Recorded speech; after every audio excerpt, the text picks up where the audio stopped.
Ceci est le 6e opus d'une série en 10 épisodes sur l'écriture de personnages. Si vous n'avez pas vu les épisodes précédents, je vous invite à suivre le lien qui s'affiche en haut à droite de l'écran. Dans l'épisode précédent, nous avons parlé des arcs de développement de personnages dynamiques, un outil essentiel pour insuffler du mouvement dans une intrigue et s'assurer que personnages et événements entrent en résonance. Mais s'il existe des personnages dynamiques, vous l'aurez compris, il y a également des personnages statiques. Aujourd'hui, nous allons voir ce qu'il se passe quand une force inarrêtable rencontre un objet inamovible. Je suis le Tropper, bienvenue dans la page blanche. Comme je l'ai déjà dit, la narration est avant tout une histoire de changement. Un récit a horreur de la stagnation. On ne peut pas raconter l'histoire d'un gros rocher immobile et inerte qui ne fait rien et qui ne change jamais. N'est-ce pas ? Eh bien, si on se concentre uniquement sur ce rocher, effectivement, ce ne sera pas très intéressant. Mais l'intérêt se cache peut-être dans la façon dont l'environnement évolue autour de ce rocher. Le paysage qui change au fil du temps et des intempéries, la mousse et les champignons qui poussent dans son ombre, les chemins qui doivent le contourner, les personnes qui vivent leur vie autour de lui, l'histoire qui suit son cours. Le rocher n'est pas très intéressant en lui-même, mais sa place au milieu de ce monde qui bouge, elle, l'est. Il ne change jamais, mais tout ce qui l'entoure le fait, et il a parfois même une influence sur ce changement. C'est ça un personnage statique. C'est un monolithe immuable, un point d'ancrage qui restera constant du début à la fin. L'intérêt ne réside pas dans son développement personnel, mais dans sa capacité à, au contraire, rester fidèle à lui-même malgré les changements apportés par le récit. Alors voyons un peu comment on écrit un personnage statique intéressant. Ce qui rend un personnage statique intéressant, c'est d'abord ce qu'il représente. Des valeurs, des idéaux, des croyances, un thème. Comme le personnage statique n'est pas voué à évoluer, il faut qu'il soit construit sur une base solide. Un point commun à beaucoup de personnages statiques, c'est une détermination à toute épreuve, allant jusqu'à l'entêtement. Ce en quoi il croit, ce qu'il défend, ne pourra jamais être remis en question en ce qui le concerne. Que ce soit par conviction, par pugnacité ou par pure naïveté, le personnage statique est voué à ne jamais changer de cap, quoi qu'il arrive. Pour que le public s'identifie à un personnage statique, il faut qu'il puisse comprendre ce cap. Attention, comprendre ne veut pas dire accepter. Un antagoniste peut très bien être un personnage statique. Il n'y a pas de considération de bien ou de mal. L'important, c'est la compréhension et la justification. Quelle valeur défend ce personnage et pourquoi il les défend ? Si vous avez des réponses à ces questions, simples ou compliquées, alors il y a de bonnes chances pour que le public les comprenne. Une fois que cette base solide est établie, elle ne bougera plus. Mais ça ne veut pas dire qu'elle ne va pas être secouée.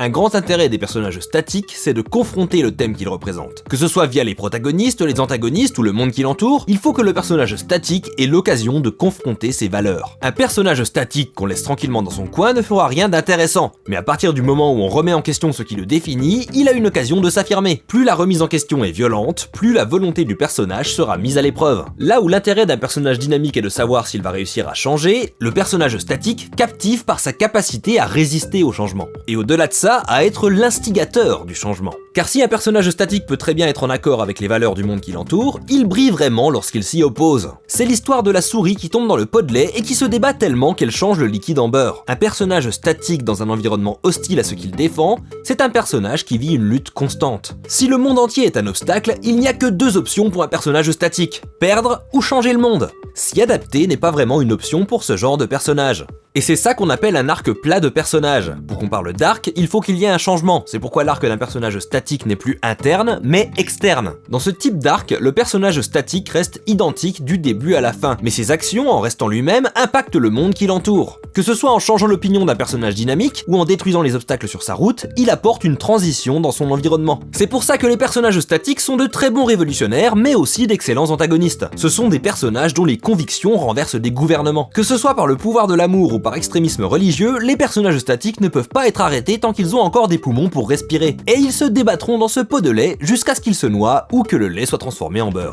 Alors pourquoi écrire des personnages statiques ? Quel rôle jouent-ils dans une histoire et surtout quel type d'histoire permettent-ils de raconter ? Tout dépend de l'importance du personnage dans le récit. S'il en est le protagoniste, très souvent, on va se concentrer sur le thème qu'il représente. Présenté positivement, il nous montrera les vertus de la volonté. Négativement, les risques de l'entêtement. Quand un personnage statique est au centre du récit, la base sur laquelle il se repose devient une lentille à travers laquelle on observe le reste de l'histoire. Si le personnage statique défend une cause, son récit nous exposera la place de cette cause dans le monde, et la réaction des gens face à cette cause nous informera sur leur personnalité et leurs valeurs. Un protagoniste statique impose une vision, mais aussi un standard pour les autres personnages du récit. S'il est présenté comme positif, chaque personnage sera comparé à lui négativement. S'il est capable d'avoir et de garder ses convictions, qu'est-ce qui empêche les autres de le faire également ? S'il est présenté comme négatif, Les autres personnages seront des alternatives, soit tout aussi statiques mais pour des valeurs opposées, soit dynamiques proposant une approche plus souple aux convictions défendues par le protagoniste. Le thème du compromis est toujours intéressant avec les personnages statiques qui, par définition, ne peuvent s'y résoudre. Si le personnage statique est un antagoniste, il devient un obstacle à surmonter. Avec sa volonté de faire et sa capacité à changer le monde autour de lui,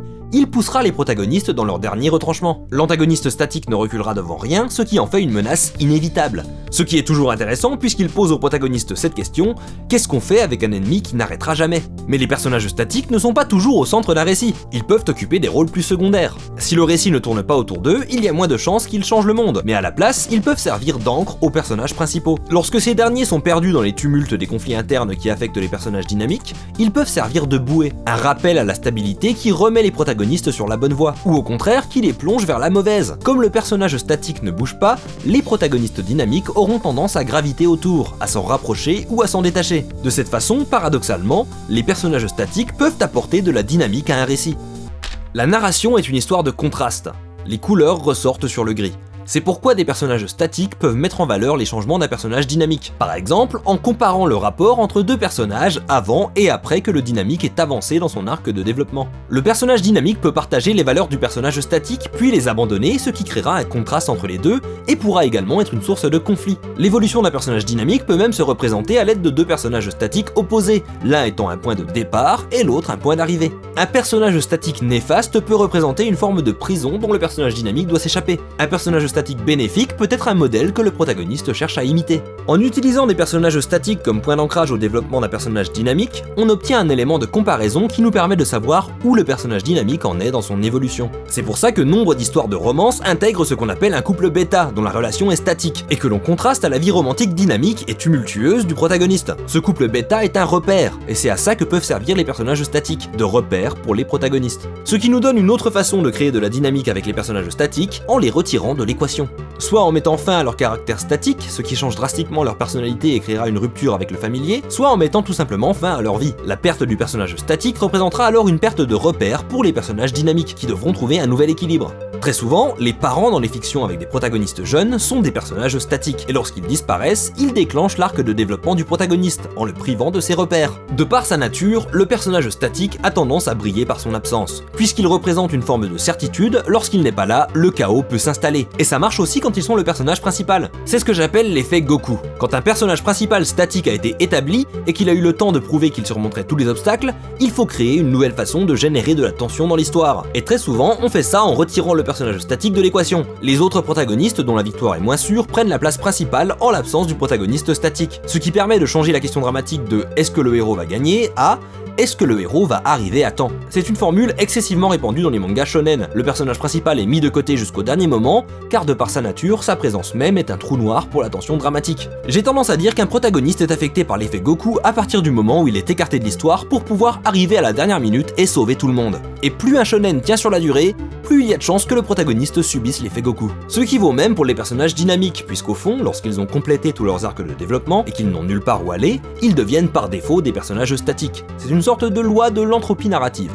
Et comme je l'ai sous-entendu dans l'épisode précédent, nous allons intégrer un personnage statique dans notre petit récit, l'antagoniste Noralbar. Ce personnage n'aura pas d'arc de développement interne, mais un arc plat, donc externe. Ce sera son incapacité à changer qui mènera à des évolutions autour de lui. Tout d'abord, c'est évidemment son acharnement qui le mènera à sa position de seigneur maléfique. Mais au-delà de ça, nous allons nous en servir comme d'un point d'ancrage pour l'arc de nos protagonistes. Comme mentionné la dernière fois, chacun va évoluer au long du récit. Jargluk et Berthilda de façon positive, et Cacao de façon négative. Et ils vont évoluer face à la personnalité statique de Noralbar. Jargluk, en voyant les dégâts causés par l'obstination de Noralbar à suivre la voie imposée par sa mère, comprendra qu'il est sur une même trajectoire destructrice, et acceptera finalement de vivre pour lui-même. Berthilda, en observant un seul homme avoir un tel impact sur le monde autour de lui, réalisera qu'elle a le pouvoir de changer les choses. Quant à Cacao, en voyant le pouvoir qu'un seul homme peut avoir sur tout un royaume, il réalisera que le monde peut se plier à sa volonté. De plus, des années à servir un homme mauvais auront créé une distorsion dans sa capacité à voir et comprendre le monde. Noralbar représente pour lui la preuve que seule la domination permet d'obtenir la sécurité. Dans cette histoire, Noralbar, comme beaucoup d'antagonistes statiques,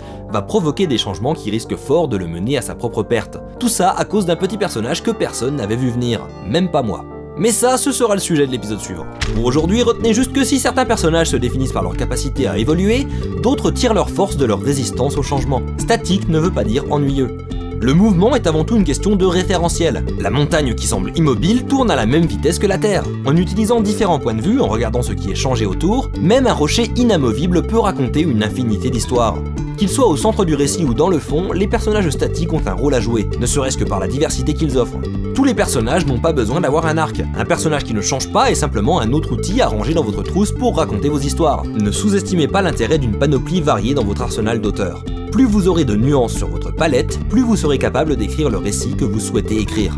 La semaine prochaine, nous verrons ce qui se passe quand votre récit commence à prendre vie sans vous avoir demandé votre avis, et pourquoi il est important de le laisser faire. En attendant, vous savez quoi faire pour soutenir l'émission et la chaîne. Je vous remercie d'avoir suivi. C'était La Page Blanche, Cropper, out.